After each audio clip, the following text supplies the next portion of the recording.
Ayun nga mga karatuki, may nakita na naman ako sa TikTok na kung saan ganito ang ginawa niya sa mushroom. Tignan niyo yung video na to. Ang masarap. At dahil gaya-gaya tayo, gawin din natin to. Tara!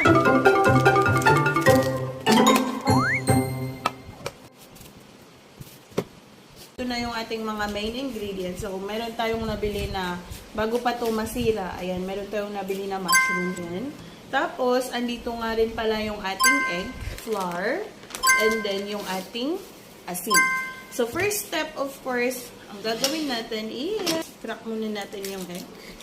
Kasi, ito yung gagamitin natin kung saan ididip din natin dito yung ating mga mushrooms.